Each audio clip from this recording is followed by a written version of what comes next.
Hello नमस्कार दोस्तों, देखिए आपके अपने स्मार्ट स्टडी चैनल में स्वागत है। तो आज हम पढ़ेंगे उत्तक, जो कि जंतु उत्तक है। तो देखिए बिना देरी के हम इसकी शुरुआत करते हैं। उत्तक कोशिकाओं का ऐसा समूह जिसकी कोशिकाएं उत्पत्ति, संरचना और कार्य समान हो, उत्तक कहलाते हैं। ठीक है, जैसा कि ये बना रखा है। ठीक है, डायग्राम मतलब संरचना और उत्पत्ति एक समान है इसकी। उत्तक शब्द विचेट मतलब जंतु शरीर के लिए, और गुरु मतलब पादप कोशिका के लिए। पादप उत्तक शब्द एन गुरु ने दिया। उत्तकों का अध्ययन हिस्टोलॉजी शाखा में किया जाता है, शब्द मेयर ने दिया था।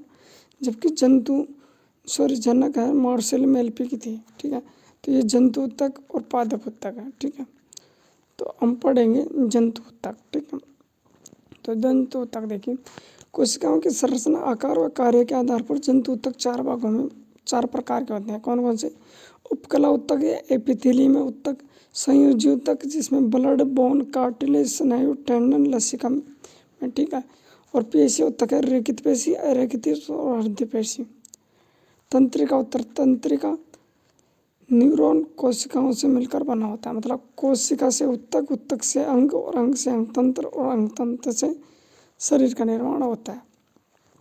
और देखिए उपकला उत्तक या एपिथेलियम उत्तक भ्रूणीय परिवर्धन के दौरान सर्वप्रथम उत्पन्न होने वाला उत्तक है। इसकी उत्पत्ति भ्रूण के 3 प्राथमिक जनन स्तरों से होती है। कौन कौन सी? पहला स्तर है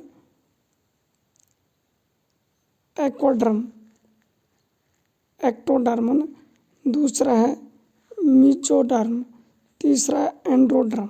ठीक है, ये 3 इसके स्तर है। देखिए उपकला उत्तक की कोशिकाएं एक दूसरे से सटी होती है, इनके बीच अंतर कोशिकीय स्थान नहीं होता। मतलब एक दूसरे से चिपकी हुई होती है, इनके बीच में कोई रिक्त स्थान नहीं होता है। इस उत्तक में पुनरुद्ध भवन की अत्यंत क्षमता पाई जाती है। उपकला उत्तक सदैव संयोजी उत्तक पर वृद्धि करता है।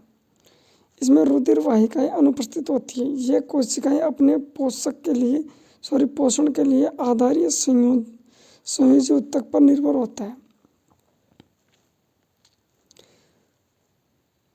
उपकला उत्तक शरीर पर त्वचा की बाहरी परत, अंतरांगों के बाहरी तल, नालों के बाहर तथा भीतर स्थित होता है। मुख्य कार्य है निम्न उत्तकों को सुरक्षा प्रदान करता है, चयनात्मक अवरोध की तरह कार्य करता है। यह आहार नाल में अवशोषण में सहायता करता है। यह श्रवण में सहायक है। यह वृक्क नलिकाओं में पुनः अवशोषण तथा उत्सर्जन में सहायता करता है। यह उत्तक त्वचा, मुंह, आहार नली, रक्तवाहिकी नलिका, अस्तर, फेफड़ों की कुपिकाएं, वृक्कीय नली आदि में पाया जाता है। उपकला या एपिथेलियम उत्तक के प्रकार। कोशिका परतों की संख्या के आधार पर यह 2 प्रकार के होते हैं। कौन कौन से? एक तो सरल उपकला उत्तक, ठीक है, और एक संयुक्त उपकला उत्तक या बहुप्रतीय। सरल उपकला उत्तक में शल्कीय उपकला, घनाकार उपकला, स्तंभाकार उपकला और रोमापी पक्षमापी उपकला। ठीक है, तो देखिए पहला है सरल उपकला उत्तक। कोशिकाओं की आकृति के आधार पर विभाजन। सरल, शल्कीय या स्क्वेमस उपकला उत्तक। ठीक है, इसकी कोशिका चपटी व बहुमुखी, शल्की अथवा चौड़ी प्लेट के आकार की होती है, पर्स के टाइलों के समान दिखाई देती है।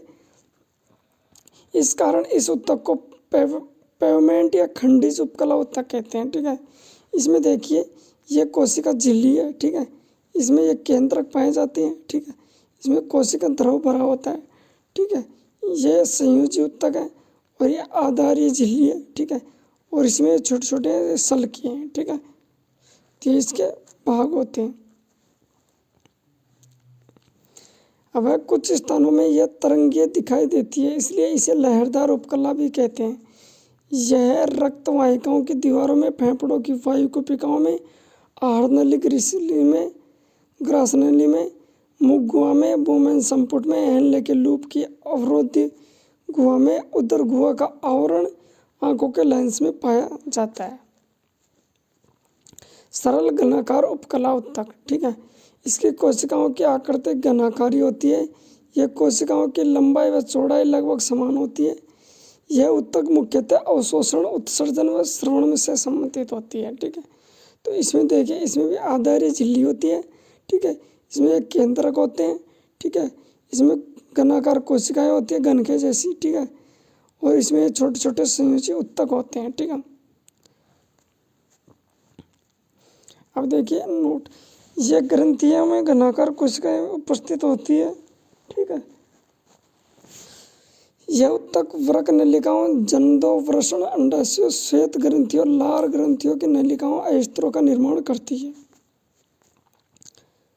अब तीसरा है सरल स्तंभाकार या खंभानुमा उपकला उत्तक। इसकी कोशिकाएं स्तंभ या खंभानुमा के समान लंबी व एक दूसरे से सटी होती है। यह उत्तक अवशोषण व श्रवण में सहायक होती है।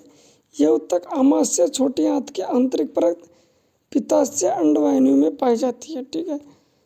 इसमें भी देखिए ये जो आधारी झिल्ली है इसमें ये केंद्रक है, ठीक है।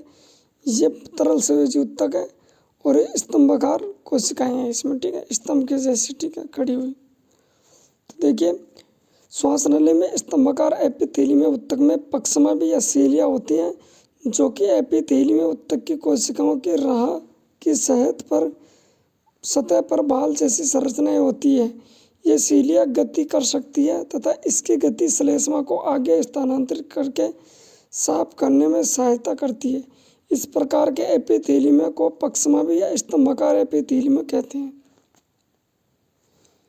अब दूसरा स्तरीय उपकला उत्तक, ठीक है। इस प्रकार की उपकला में कोशिकीय एक से अधिक स्तरों में व्यवस्थित होती है। सबसे बाहरीतम परत की कोशिकाओं की आकृति के आधार पर ये 3 प्रकार की होती हैं।